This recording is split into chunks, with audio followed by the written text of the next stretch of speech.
You are an average 80-year-old boy living in a small village nestled among the lush green valleys of the Balkans. Your days pass joyfully, playing games with the other village children and sometimes helping your father in the fields. Your family is neither rich nor poor. You live a modest, simple, yet peaceful life in a humble home. For now, life flows in a quiet, orderly rhythm.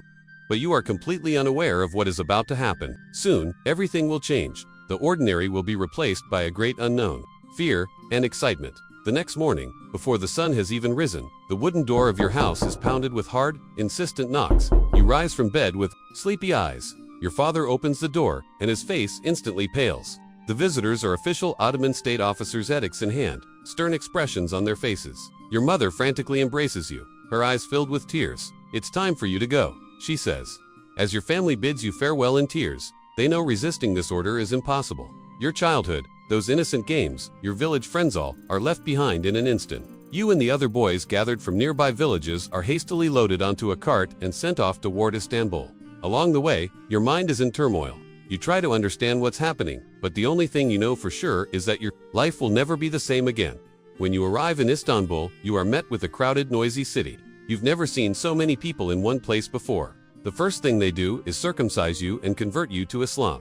Your old life, your old faith, now fade into the past like a shadow. In this city where you arrived as a Christian boy, you are now a Muslim. Even your name is changed. If your physical traits are striking, if you're tall, handsome, and a bit lucky, they might send you directly to the Bostan Corps, an elite unit serving around the palace. But since this video is about you are immediately sent to the Janissary Corps after spending some time here. They quickly send you deep into Anatolia to a Turkish village. This is a place where you can barely even understand the language. They place you with a Turkish family, who will care for you as if you were their own child. You will eat at their table and help them with daily chores. The goal isn't just to shelter you, it's to fully adapt you to the Turkish language, Turkish Islamic culture, and this new world. The first days are tough. People whose language you don't understand, unfamiliar food, a foreign way of life. But over time, you slowly begin to adjust. Some days, you think about running away, but deep down, you know it's nearly impossible. Officials in the region come to check on you regularly. The family taking care of you is well aware of what will happen to them if they let you slip away. And even if you did escape, where would you go? Your home, your family, your village, all miles away. So the best thing to do is quietly accept this new life and look ahead. You spend 3 years in this village. By now, you speak Turkish fluently and behave as though you've always been part of this culture. Once they decide you've stayed long enough, you are sent back to the center.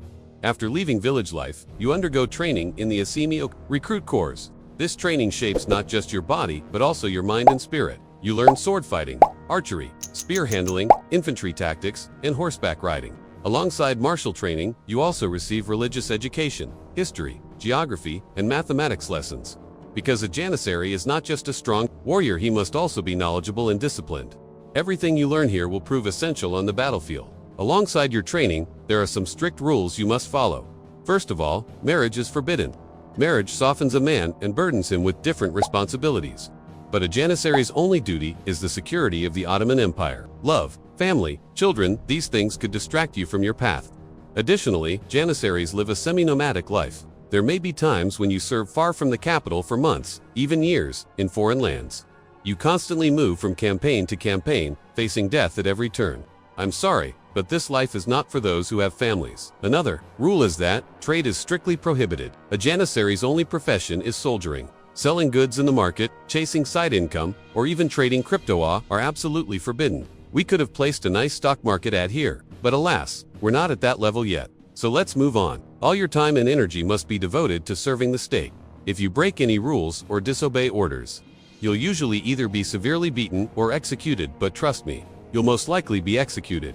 Your training is complete. You've learned the rules, and now you're ready. You're setting off on a campaign to fight the But there's one detail you should know. The distance between Istanbul and Tabriz is a whopping 1,813 kilometers. That means a long and exhausting journey. And no, they won't give you a horse. Horses are reserved for the vanguard, cavalry, sipahis, and provincial troops. As a Janissary, you have to march this entire distance on foot. To escape the scorching sun, you'll walk at night and rest in tents during the day. Along the way, you'll battle hunger, thirst, and exhaustion. Since this is your first campaign, your body will take a while to adjust to this grueling pace. But be patient, the real hardship hasn't even begun yet. When you finally reach the battlefield, you find yourself in the middle of chaos. Smoke fills the air, screams echo all around. It's hard to tell friend from foe. You constantly watch your back, struggling to defeat the enemy. After about 3 hours of brutal combat, victory is yours. But the cost is heavy. You look around and see the corpses of your fallen comrades. Some are still alive, bleeding out. You, however, are luckier just. A few fingers lost and 5 deep sword wounds across your body. It hurts, but you're alive. These things happen, don't let it get you down. Now, it's time to return to Istanbul the same way you came. When you finally make it back to Istanbul, you're immediately put into intensive treatment.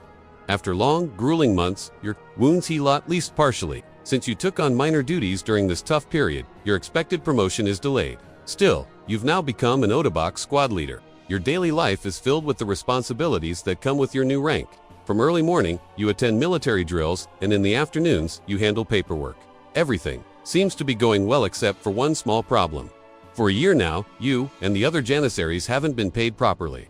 The state's failure to make new conquests has reduced treasury income, leading to delayed wages. The Uga of the Janissaries, the leader of the corps, had repeatedly met with the palace to address the growing unrest and discontent within the ranks, presenting all your legitimate demands in meticulous detail. Yet despite these sincere efforts, no steps were taken to ease the tension. Your rightful grievances were ignored as if they meant nothing. This became the final straw, and during one assembly, your comrades overturned the cauldron, a centuries-old symbol of rebellion, and launched an uprising. This traditional act was a clear declaration that the Janissaries' patience had run out, and they were ready to revolt.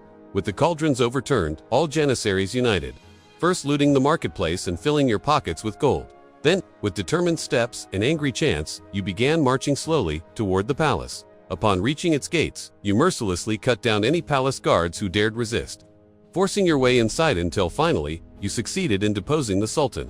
The newly enthroned Sultan, eager to secure his position, initially granted all your demands, successfully quelling your fury.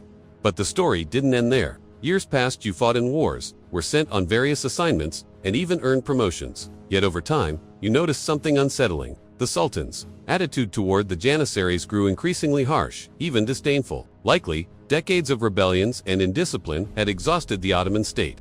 You slowly realized that a powerful military class like yours was now being seen as a threat. Before sleep, you'd often think, something's about to happen, ... but you had no idea what to do. Eventually, you'd just sigh, whatever, and rest your head on the pillow. Then, in the dead of night, you're jolted awake by the thunder of cannons. The barracks you're in are being shelled, reduced to rubble. Before you even think of escape, let me stop you. It's pointless. You're completely surrounded. But what about the people? They loved, the Janissaries won't, they stopped this oppression, you might wonder. Don't fool yourself. Long before you were even brought into the empire, the people had grown weary of the Janissaries' constant revolts and chaos. Right now, they're probably cheering in the streets. In fact, history will likely remember this night as the auspicious event. That night, you and 50,000 fellow Janissaries share the same fate. After all, when in history has a Janissary ever died peacefully?